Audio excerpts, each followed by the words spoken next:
Seguimos en cuestión de prioridades. Nuestra invitada de hoy ha cambiado de despacho y ha pasado de la gestión a la primera línea de la política. Tras su etapa como consejera de Industria, Comercio y Empleo de la Junta, asume ahora la portavocía del Grupo Popular en las Cortes de Castilla y León, un puesto especialmente relevante en un momento de alta tensión política a nivel nacional, con un gobierno regional de coalición entre PP y Vox, donde tendrá que negociar cada una de las iniciativas que lleguen al Parlamento. Y además se ha estrenado marcando perfil con acciones judiciales por el conocido como caso del presunto chivatazo al socialista Carlos Martínez relacionado con el registro de la UCO en el Ayuntamiento de Soria la semana pasada. Hoy analizamos con ella la actualidad política. Leticia García, buenas noches y bienvenida a este programa. Buenas noches, estoy muy contenta de estar con vosotros hoy.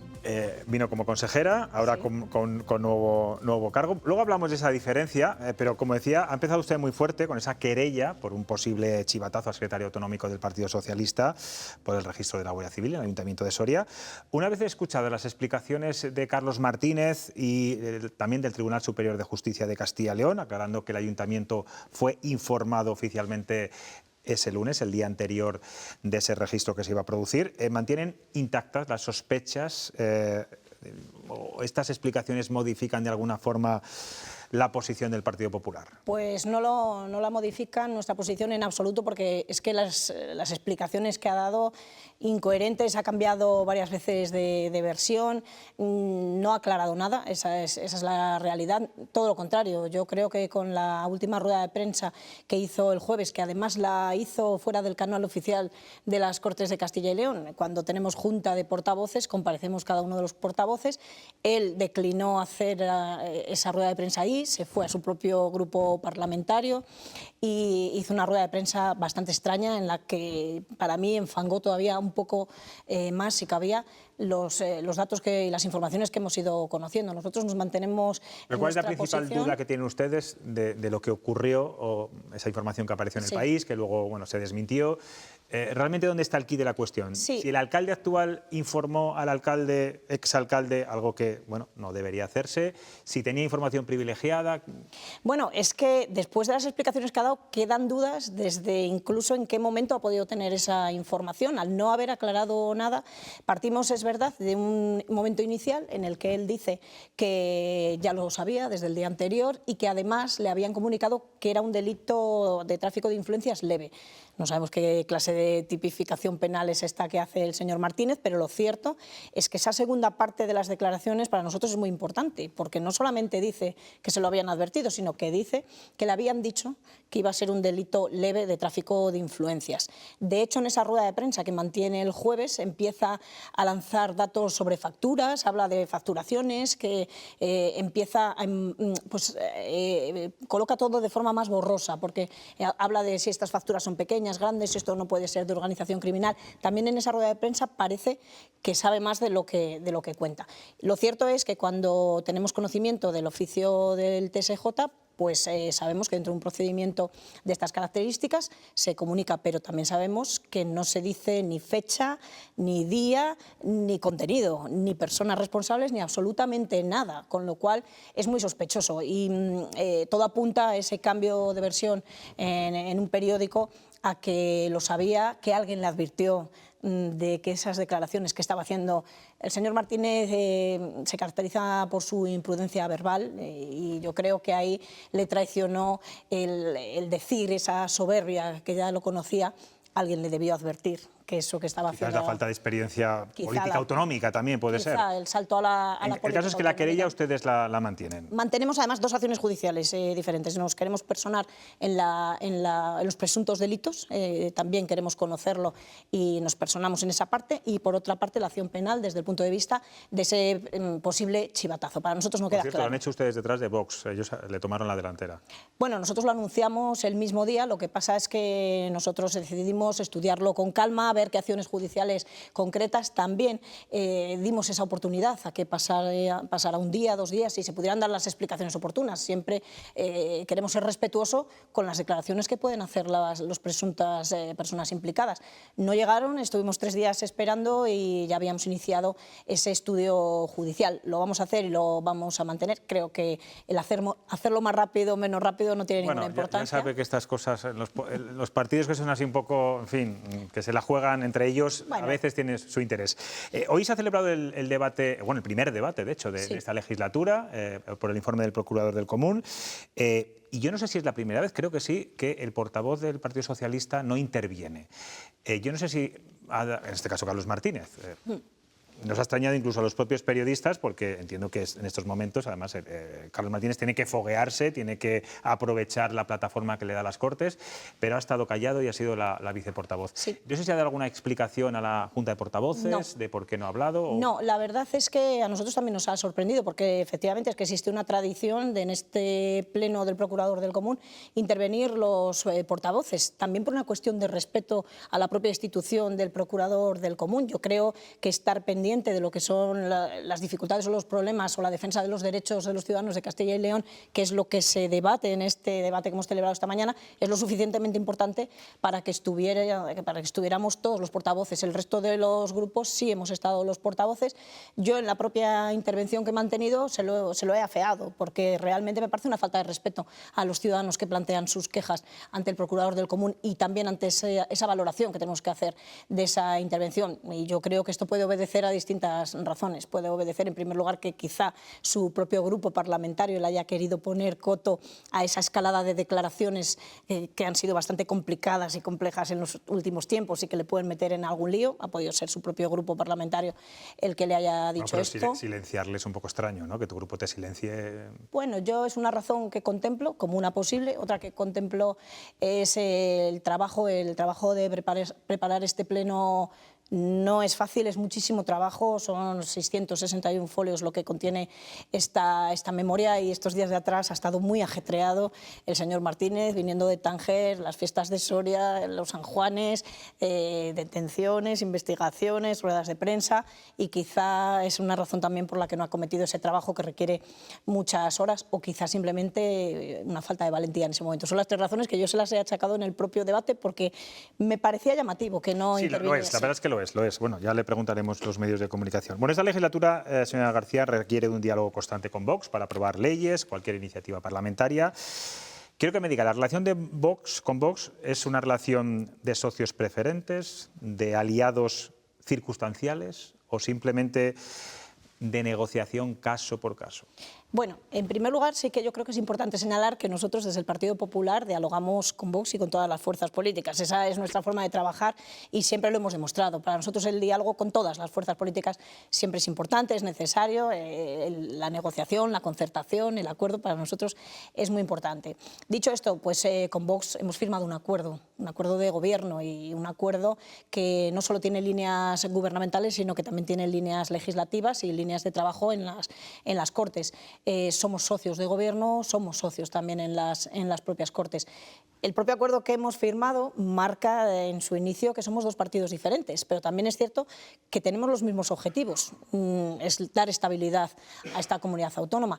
Lo que hacemos los dos partidos es asumir el mandato de las urnas. Entre los dos tenemos ese 54, más del 54% de los votos y lo ponemos en práctica como socios, como compañeros de trabajo, con las diferencias propias de cada partido. Y tiene un objetivo claro también. En el caso del Partido Popular es restarle votos a Vox de cara a las municipales y generales, y en el caso de Vox también quitarle votos al Partido Popular. ¿Cómo cree que va a ser la relación entre ustedes de aquí a un año con tantos comicios que se van a celebrar en nuestro país? Bueno, pues es evidente y es obvio que cuando entras en campaña electoral, cada uno de los partidos pues vamos a desplegar toda nuestra campaña, todos nuestros esfuerzos y también en campañas es lógico y es oportuno pues diferenciarse los unos de los otros y poner en valor aquello que tú consideras que es más interesante. Yo creo que esto no tiene por qué restarle colaboración al acuerdo y a lo que tenemos entre manos, porque precisamente hemos firmado un acuerdo muy intenso con muchas medidas específicas que van a ser nuestra hoja de ruta y de ahí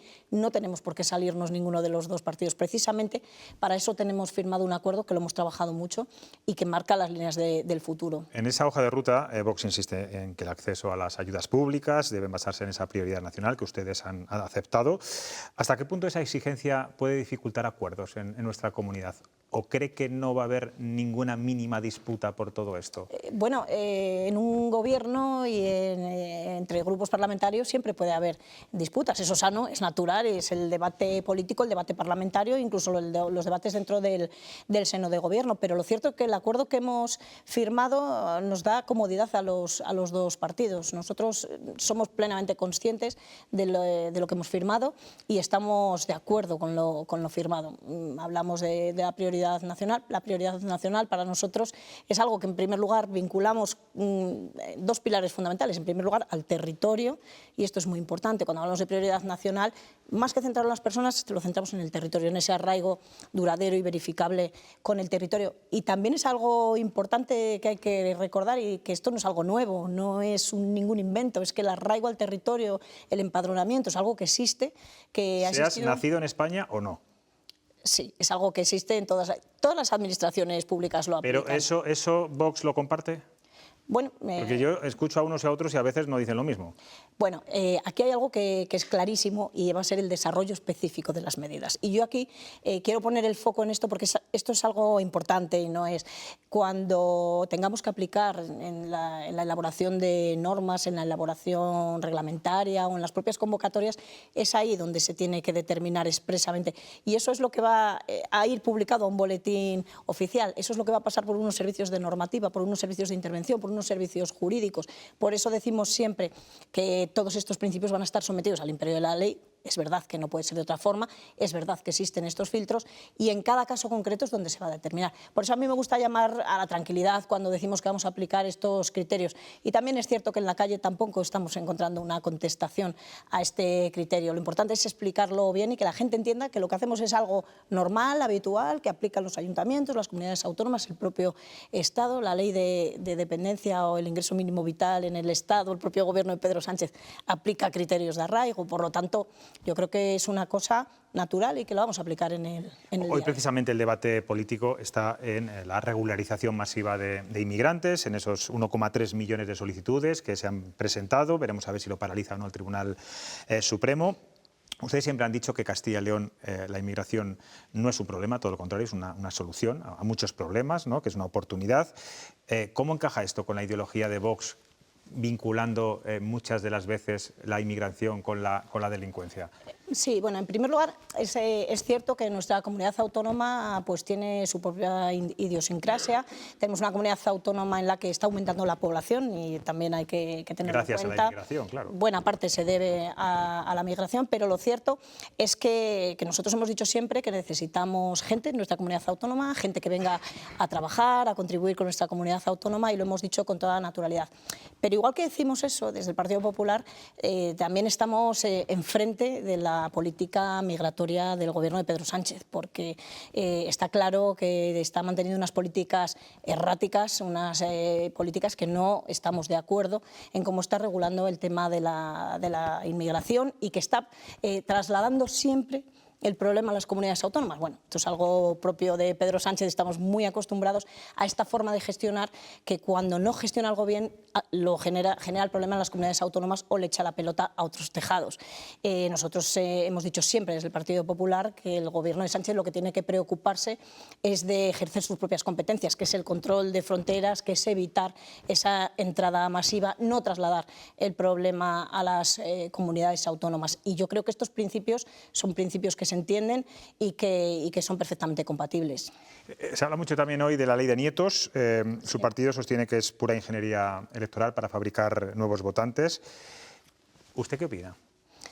La verdad es que tenemos un presidente del gobierno que no es una hermanita de la caridad y desde luego parece que todo lo que hace lo hace con una intencionalidad. Pero nadie sabe lo que va a votar todas estas personas. Eso está claro, no sabemos lo que van a votar, pero sabemos que cuando hace algún movimiento el presidente del gobierno, Pedro Sánchez, siempre está calculado y medido y tenemos que partir de esa premisa.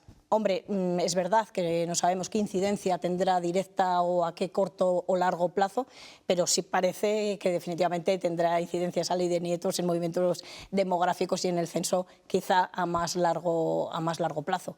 Y desde luego eso sí que efectivamente puede influir en una ingeniería electoral más o menos manejada. Es cuando menos sospechoso y desde luego nosotros lo hemos dicho, nos lo ha dicho el partido a nivel nacional, lo decimos también aquí, que no nos parece adecuado cómo se está gestionando. ¿Está usted dispuesta a no incrementar la polarización en el Parlamento? ¿Se compromete aquí en cuestión de prioridades a no elevar el tono, como estamos viendo últimamente, bueno, desde hace ya mucho tiempo entre nuestros políticos? Sí, yo personalmente lo asumo en nombre del Grupo Parlamentario Popular. Estamos muy orgullosos del grupo parlamentario que tenemos. Son unos cuantos ustedes, sí, pero es que iba a decir algo más. Asumo que es lo que vamos a trabajar, lo decimos constantemente dentro del grupo parlamentario. Yo creo que el trabajo se tiene que demostrar sin elevar el tono, pero esto no está reñido con la contundencia. Y yo creo que sí que es importante ser contundente, ser claros y no callarse aquellas cosas que son injustas o que son políticamente incorrectas. Y yo creo que es importante que también tengamos claros que se puede ser contundente. Se puede ser contundente sin ser maleducado, sin insultar. Se puede tener argumentos, que es lo más importante, y hacerlos valer de forma contundente. A mí a veces también me puede la pasión, porque soy una persona pasional, pero siempre, siempre, siempre intento no faltar al respeto a la persona que tengo enfrente. Pero de igual manera tampoco admito que me lo falten el respeto a mí. El grupo parlamentario, yo creo que tenemos un grupo parlamentario nutrido de muchas personas nuevas que tienen mucha ilusión y para nosotros es muy importante bajar el tono, simplemente trabajar mucho los argumentos y poder explicarnos desde el punto de vista de la palabra. Es el Parlamento. Queda grabado, señora García, lo veremos a ver a lo largo de los próximos Espero poder cumplir plenos mi las promesa. sesiones de control. Vamos a ver qué le preguntan los compañeros. Monse. Sí, coincidirá conmigo en que ni en sus mejores sueños iba a pensar que en el PSOE, se lo iban a poner tan fácil, porque entre casos de corrupción, ahora el tema de Soria, fácil se lo están poniendo de cara al debate. No sé si coincide o no coincide, pero le haría también una pregunta. Prácticamente este ha sido el único pleno que hemos tenido, si contamos el pleno de Constitución de las Cortes y el pleno del debate de investidura, ha sido el único pleno que hemos tenido, con lo cual ya vamos a ir a septiembre. ¿Cuáles van a ser sus ejes de actuación o sus modos a la hora de plantarse ante la Cámara y debatir? Y lo digo porque a veces tenemos la sensación de que en las Cortes de Castilla y León se habla mucho de política nacional, llegan temas que son de trascendencia nacional y se habla poco de Castilla y León. ¿Cuál va a ser su objetivo? ¿Va a tener siempre el foco puesto en Pedro Sánchez y en el Gobierno o vamos a ampliar un poquito? Bueno, a reducir casi, ¿no? Volver a Castilla y León, ¿no? Eso es. Bueno, fácil el Partido Socialista en Castilla y León, quizá no sería la palabra fácil, pero porque si no fuera tan triste, podríamos decirlo así, pero lo real es que tenemos mucha tristeza a ver cómo tenemos nuestro país con tantos diputados en el Partido Socialista como imputados y que ahora estemos observando esta extensión de esos modos de operar también en nuestra comunidad autónoma, porque con el caso Fuentona en Soria estamos viendo algo tan lamentable. Yo en alguna ocasión he dicho eso de que queremos declarar Castilla y León libre de sanchismo y veo que no va a ser fácil porque también ha llegado esa forma de operar con Carlos Martínez y eso a mí realmente me produce tristeza. No me alegra la facilidad del debate, me gustaría poder debatir con más argumentos que tener que estar viviendo esto. Creo que es lamentable la situación que tenemos en España y también verlo aquí en Castilla y León, pues para mí yo creo que es especialmente doloroso y triste tener el Partido Socialista que tenemos en este país y el Partido Socialista complaciente con Pedro Sánchez y también con sus propios modos dentro de esta comunidad autónoma. Yo creo que hay que hablar de Castilla y León y yo creo que todos debemos centrar nuestra política en Castilla y León. se ha hecho un esfuerzo muy importante por llegar a un acuerdo, un pacto que tiene medidas para el futuro y tenemos que trabajar en esas medidas porque buena parte nos ocupa directamente a las Cortes de Castilla y León y tenemos que trabajar también en el impulso del Gobierno, etcétera. Pero claro, no podemos olvidar algo importante, que Castilla y León forma parte de España y que hay competencias y políticas que son estatales y que son necesarias, porque podemos poner algunos ejemplos. Si hablamos de desarrollo económico, pero no tenemos las infraestructuras necesarias, competencia del Estado, léase transporte, léase infraestructuras de telecomunicaciones o energéticas que están frenando el crecimiento industrial de nuestra comunidad autónoma, hay que citar a Pedro Sánchez, no nos queda más remedio. Y cuando hablamos del Partido Socialista, también forma parte del Partido Socialista Obrero Español de España. Por lo tanto, habrá que citarles, habrá que tenerlos en cuenta, partiendo del hecho de que nos preocupa Castilla y León y que vamos a hablar de los castellanos y leoneses. Ese es el objetivo, aunque en algunos casos va a ser inevitable tenerlo en mente, claro. Emilio. Sí, buenas noches. Bueno, me ha llamado la atención que ha dicho usted antes que Pedro Sánchez todo lo que hace lo hace con una intención, que tiene las cosas muy claras. Supongo que a lo mejor echa usted en falta que Feijóo fuera así también, que todo lo que hace tuviera una intención clara y que supiéramos todos qué es lo que iba a hacer. Pero bueno, no pretendo yo entrar en un debate con usted en eso.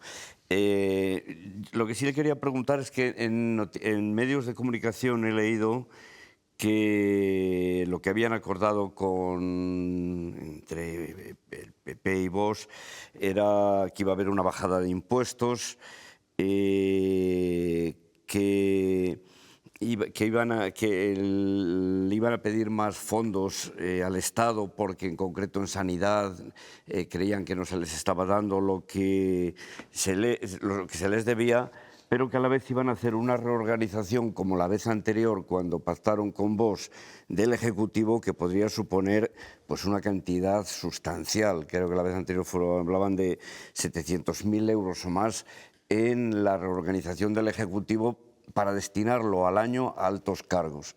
¿No le parece que puede ser un contrasentido?